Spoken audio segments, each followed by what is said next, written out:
Vamos a comenzar la segunda lección, la última lección de este día, y estoy aquí porque quiero presentarlo. Mire, cuando comenzamos a estructurar la escuela, esto que ustedes ven aquí que estamos desarrollando, nos demoramos un año en hacerlo. Como 12 o 13 sacerdotes, un año trabajando, organizando, era algo muy bonito. Y una reunión, Pedro, el del regalo, Pedro dijo una cosa muy interesante, una reunión bellísima. Dijo: los laicos se merecen una muy buena formación. O sea, no lo que sobra, no, merecen una muy buena formación. Entonces en la reunión dijimos: una buena formación necesita buenos formadores, buenos profesores. Por eso ustedes ven que Hernando Pinilla es impresionante, estudió en Francia, ha escrito 480.000 millones de libros. Es impresionante lo que ha hecho Hernando Pinilla como formador. Pedro Ortiz, que es un laico de una larga trascendencia en Cali en formación.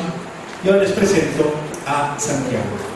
Ustedes lo ven allí, cara muy bonita, muy elegante, muy bien vestido, ¿cierto? Muy chic, como dicen los muchachos, muy chic. Pero cuidado, Santiago es licenciado en teología y está terminando su maestría en teología, ¿cierto? Pues Biblia, en teología. Está terminando la maestría en teología. O sea que sí, muy bonito, sí, muy bien presentado, que habla muy bien, con eso del papá y toda la cosa. Eso atrae mucho. Pero lo precede sus estudios. Es un hombre estudioso de la Sagrada Escritura. Además ha tenido otros estudios, entonces hay que aprovecharlo. Exprímanlo intelectualmente. Él va a acompañar en algo que es muy importante, que es todo el tema de la lección divina. Algunos dirán: padre, ¿lo que es? Tranquilo, ya le van a explicar. Pero quería presentarlo porque es una de esas muy buenas adquisiciones que tenemos en nuestra escuela.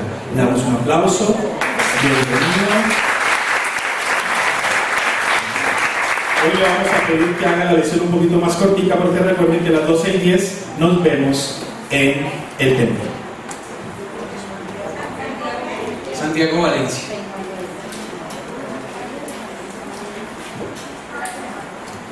¿Cómo están? Amén, qué rico. Me alegra muchísimo cómo van empezando este módulo 1.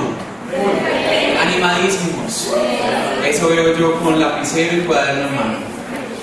Bueno, mi nombre es Santiago Valencia, completo es Santiago Felipe Valencia Álvarez. Soy de Medellín.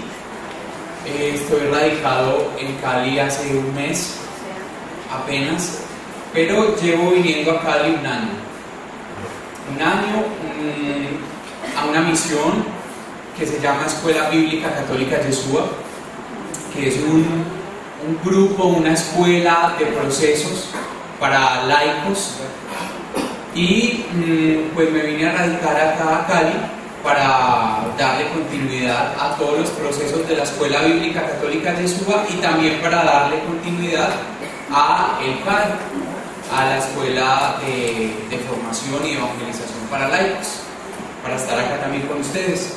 Como lo decía el padre Omar, pues mis estudios, yo estudié comunicación social y actualmente estoy terminando una maestría en teología bíblica, pues con énfasis bíblico. Por eso pues esto de la lección divina, aparte que el carisma pues de las misiones y de este grupo que yo les cuento de Yeshua, tiene que ver pues con la palabra. Esa es la espiritualidad de nosotros, la palabra, una espiritualidad a partir de la palabra de Dios. Tengo 28 años, casi 29 añitos, y pues bueno, muy feliz de estar con ustedes, muy feliz de poderles compartir eso que a mí también me han compartido en algún momento. Esto no es solo un estudio, esto es más que un estudio. es algo que nos va a llenar nuestro corazón. Porque es que estudiar la palabra, estudiar las cosas de Dios, estudiar la teología, no solo nos sirve para saber mucho, para tener mucho acá, no. Nos sirve para tener mucho acá y luego para dar. Así que si ustedes están sentados en este lugar, es porque Dios, aparte de que les quiere enseñar muchas cosas acá, quiere que ustedes transformen muchas cosas de acá para poder ir y dar lo mejor a otras gentes. Porque esta escuela no es solo para que se quede eso en nosotros y esa riqueza sea solo para nosotros, sino que es una riqueza que se la vamos a poder dar a muchas otras personas, volvernos multiplicadores de estas bendiciones. Amén. Amén.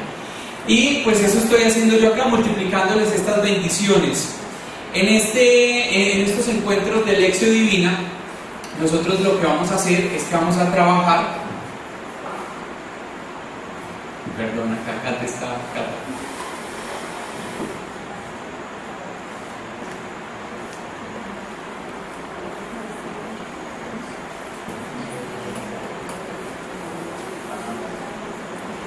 Bueno, les estoy contando que estos encuentros de Lección Divina es fundamental traer la Biblia. Si no traemos la Biblia, nos quedamos sin materia prima de trabajo. Santiago, yo mantengo la Biblia en el celular. Atención con lo del celular.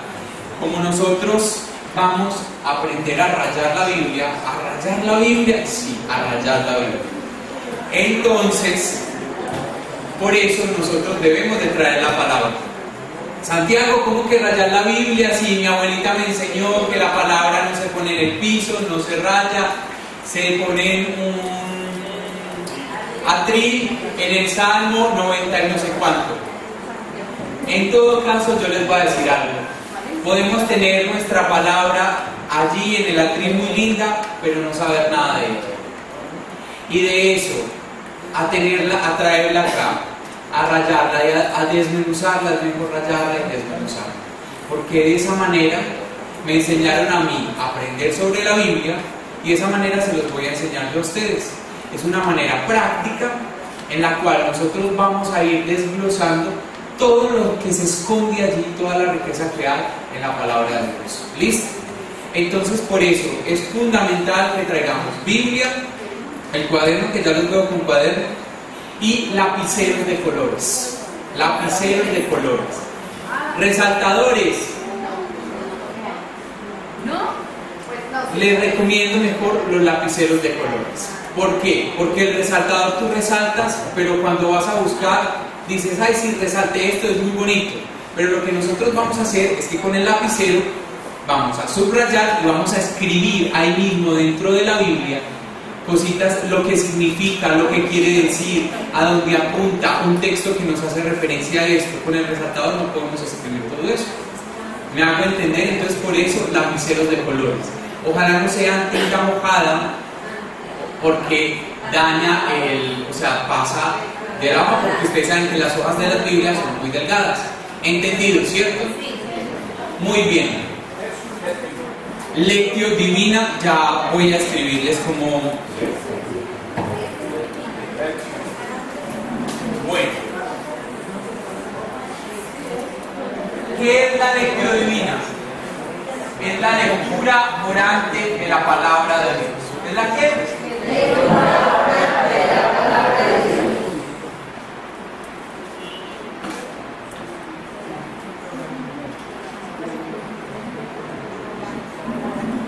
Lectio Divina, lectura orante de la palabra de Dios.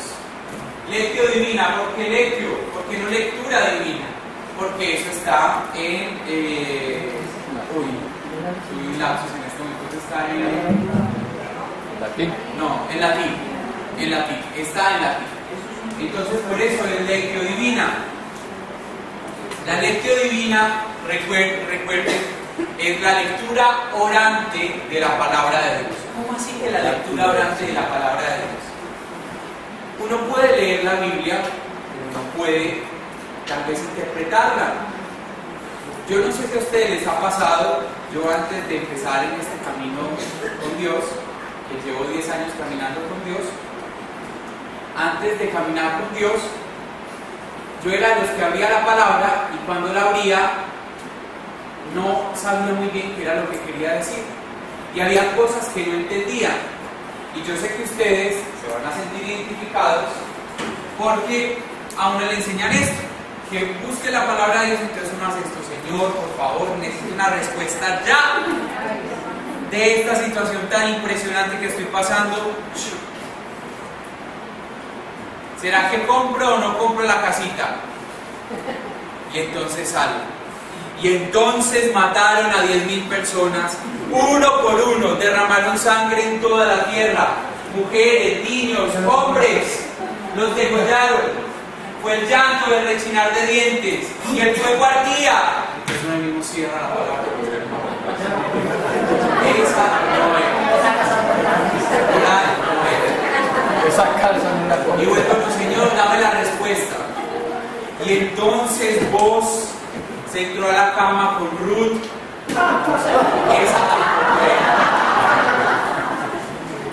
Porque uno cree que esto es una bola mágica, una esfera mágica, en la cual uno busca la respuesta, le pide a Dios, abre en cualquier lugar y en ese lugar encuentra la respuesta. Santi, yo he hecho eso y he encontrado la respuesta, yo también. Pero eso no implica, uno, que siempre ocurra; dos, que esa sea la mejor manera de manejar la palabra de Dios. Dios se vale de todo, de todo, de todo. Se vale hasta de que abramos al pinochazo, digo yo, de que abramos al pinochazo la palabra de Dios. Sin embargo, esa no es la manera adecuada de manejar la palabra, porque la palabra tiene unos órdenes y tiene unas maneras de leerla que puede ser mucho más productiva, que así como muchas veces nos han enseñado, nos han sugerido que lo leamos. ¿Entendemos hasta este momento?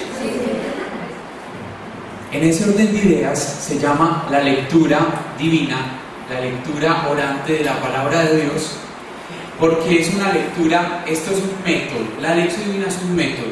Estos encuentros que vamos a tener a partir de hoy hasta dentro de 2 años, que durante todos los 2 años de formación está la lección divina, durante estos 2 años de formación vamos a ir aprendiendo cómo hacerla y cómo descubrir, cómo interpretar la palabra de Dios. Durante estos 2 años y durante este módulo 1, nosotros lo que vamos a hacer es una lectura de la palabra con diferentes herramientas, incluyendo la oración. Estas herramientas que vamos a usar en la lectura son un método. Esto, lección divina, es igual a un método. ¿Qué significa un método?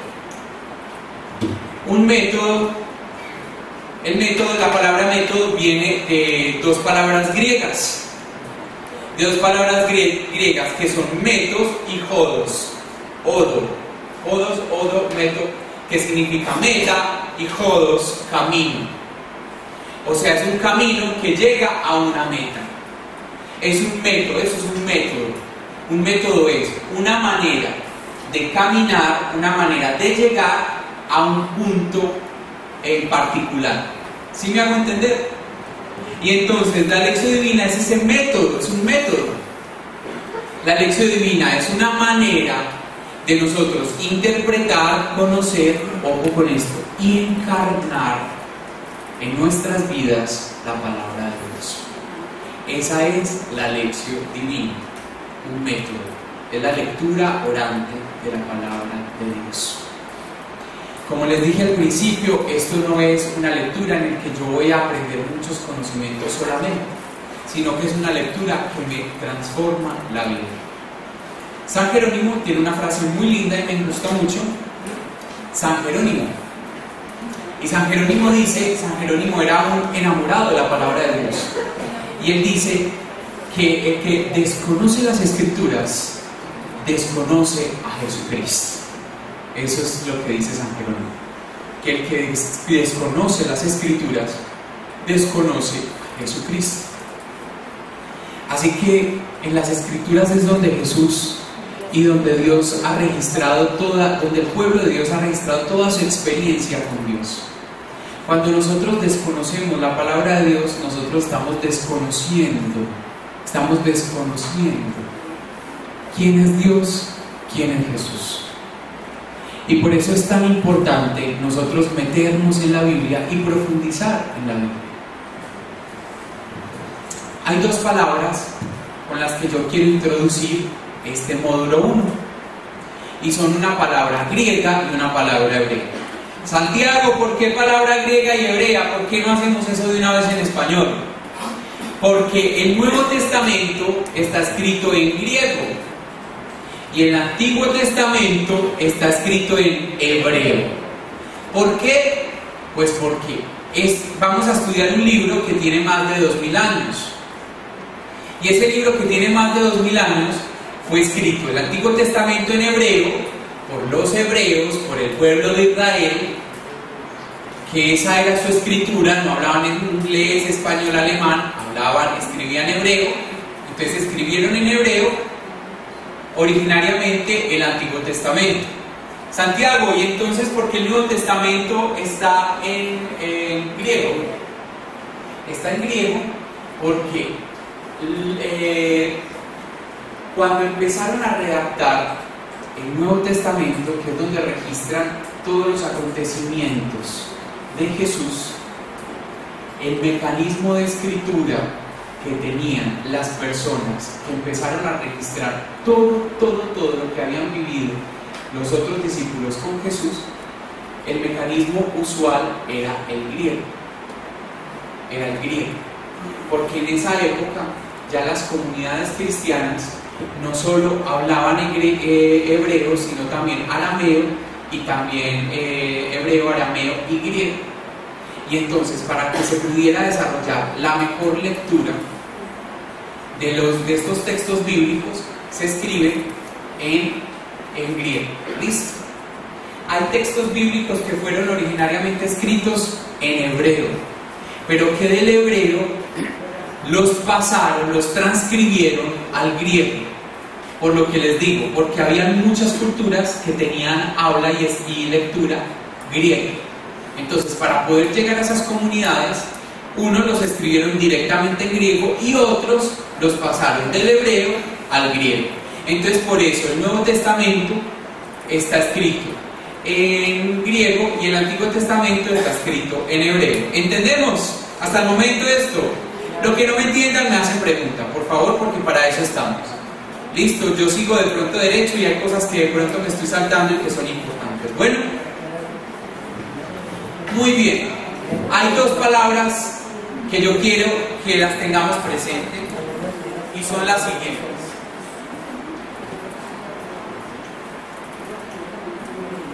Profe. ¿Sí? Digo, padre.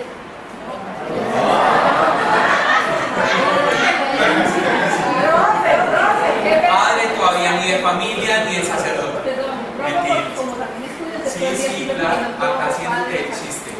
Aquí tenemos una curiosidad. Tú ahorita hablaste, primero era Antiguo Testamento, que era hebreo. Hebreo. Y pasamos a Nuevo Testamento en En griego. Y ahorita tú dices lo contrario.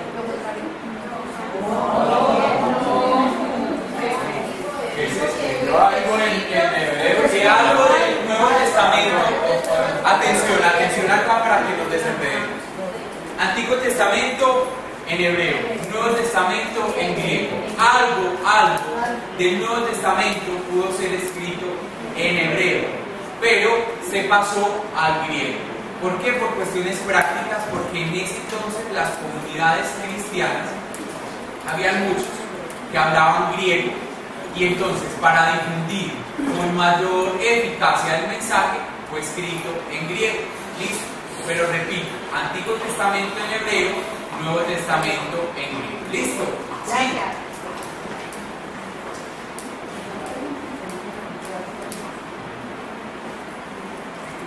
Esta es una palabra hebrea. Y ahora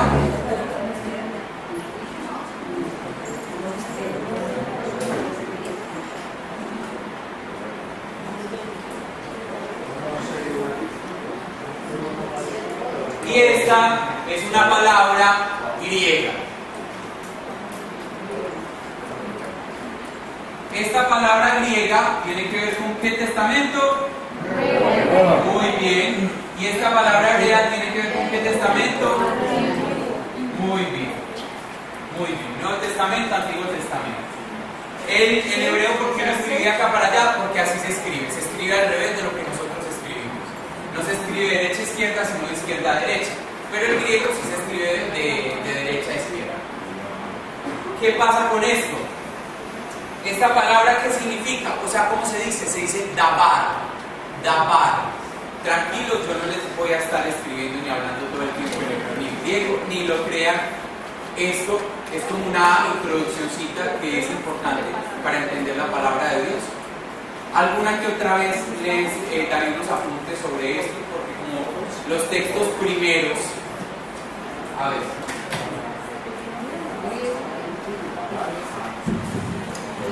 Todas las Biblias que nosotros tenemos son traducciones. Hay traducciones más fieles y hay traducciones más infieles.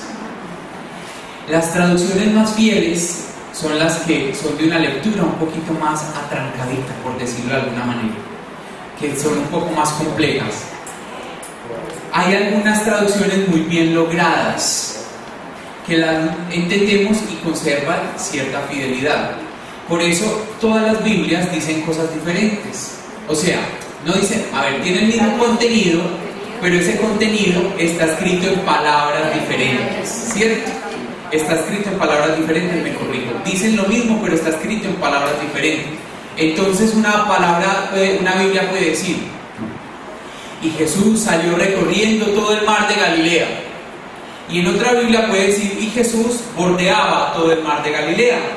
Y otra Biblia puede decir, y Jesús andaba por las orillas de Galilea. Y otra palabra puede decir, y Jesús caminaba junto al lago de Galilea. ¿Y cuál tiene la verdad? ¿Cuál es la palabra que tiene la verdad? Pues todas la tienen, solo que tienen sinónimos de palabras en las traducciones. Pero hay unas palabras que son más fieles que otras, y hay algunas traducciones que sí tienen problemitas de interpretación, porque es diferente que yo diga, y Jesús bordeaba, iba por la orilla del mar de Galilea, o del lago de Galilea, a que yo diga, y Jesús se metió al lago de Galilea. Son dos cosas muy distintas, porque en una camina por la orilla, en la otra se está bañando. ¿Sí me hago entender? Perdón, ¿cómo se escribe Dabar? Les voy a escribir.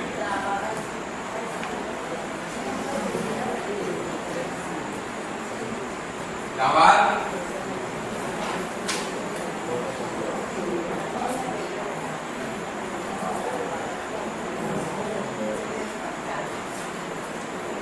Dabar y Codos.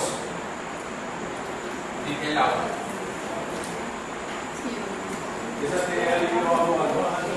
Esas T son As. Es la hebrea. Esa es la hebrea. Sí, eso tiene ahí hay diferentes, hay varias E's, hay varias A's. Esto también es una, solo la rayita, pero bueno. No los voy a complicar a ustedes con esto. En todo caso, les estaba hablando de la palabra de Dios y entonces hay diferentes traducciones. ¿Cuáles son las traducciones que les recomiendo? ¿Sí? La Biblia que tengan, bueno, Santiago, yo tengo esta Biblia y no tengo plata para comprarlo. Listo, está bien, trabajemos con lo que hay.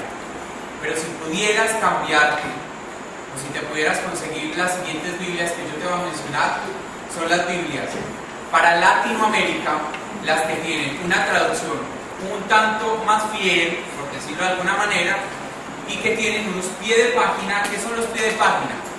Que hasta acá trae los versículos, la palabra de Dios, y acá abajo trae una pequeña explicación de lo que significa los pies de página. Ya les voy a decir. Entonces las Biblias que les recomiendo son: la primera Biblia de estudio es la Biblia de Jerusalén. La Biblia de Jerusalén. No importa, Santiago, pequeña, grande, muy grande. La Biblia de Jerusalén. Ustedes donde lleguen dicen Biblia de Jerusalén y ahí mismo les pasan la Biblia que es. Pasta dura, pasta blanda, azul, verde, no sé. Puede ser de diferentes presentaciones, pero es esa. La Biblia de Jerusalén. Primera. Segunda Biblia que les recomiendo. La Biblia del Peregrino. Dice algo así como Biblia del Peregrino del Pueblo de Dios. Algo así dice. De Alonso Choquel, que se dice Chequel, pero se escribe Choquel, de Alonso Choquel. Listo. Esa, muy bien, esa es la Biblia del Peregrino. Ay, que la mía trae muchos colorcitos, pero sigue siendo la del Peregrino, es otra presentación. Listo. ¿Y alguien tiene acá la de Jerusalén? La levantas porfa. Esa es la Biblia de Jerusalén, esa es la pastadura de Jerusalén, esa también es la de Jerusalén, Jerusalén chiquita, bueno, esa no es de Jerusalén. Y la tercera Biblia que les recomiendo es la Biblia latinoamericana. Latinoamericana, que es la que tú tienes ahí levantada. ¿Quiénes tienen la latinoamericana? Levántenla por favor. Muy bien, la latinoamericana. Son 3 Biblias que tienen una traducción un poco más bien y que tienen unos pies de página importantes. La que mejor pie de página tiene es la Biblia de Jerusalén. La Biblia de Jerusalén. La que tiene, atención, la que mejor pie de páginas tiene es la Biblia de Jerusalén. Y la que tiene una traducción más latina es la del Peregrino. Santiago, entonces, no, escoge alguna de esas. La que más te recomiendo, en definitiva, está en el orden: Jerusalén, la del Peregrino y la latinoamericana. ¿Yo cuál uso? Yo uso la del Peregrino.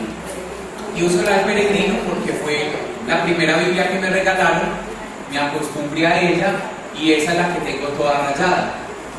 Entonces, pues, no la voy a cambiar hasta que pues ya esté como para cambiar. Pero nunca me pasé a la de Jerusalén, justo porque ahí tengo todas mis rayitas de los estudios que he hecho. Pero la de Jerusalén es la recomendada. Allí, una corta pregunta. Una pregunta de ignorancia. Tranquila. En cuanto a la latinoamericana, a mí me han comentado que hay que tener mucho cuidado, que esa Biblia no es la más adecuada porque no la traducción puede tener tendencias protestantes. Entonces, que no sé por qué, he escuchado varias veces muchos comentarios de sacerdotes y de personas, pues. Por eso la Biblia latinoamericana la puse ahí al final. ¿Listo? La puse de último, de tercer lugar. De tercer lugar. La latinoamericana la puse de tercer lugar. Sí, segunda pregunta. La de Jerusalén tiene 2 versiones. Hay una versión muy reciente que entiendo que es una mejora en la traducción. Sí. Las Biblias van sacando, por ejemplo, la de Jerusalén y han sacado varias versiones. ¿Qué quiere decir la versión? Que entre más nueva sea la versión, están mejoradas las notas. O sea, pueden tener las mismas notas, pero con 3 palabras nuevas, con una explicacioncita nueva, algo así. ¿Sí me hago entender? Entonces, entre más nueva la tengamos, pues vamos a tener más actualizadas las notas, o las traducciones, o las correcciones.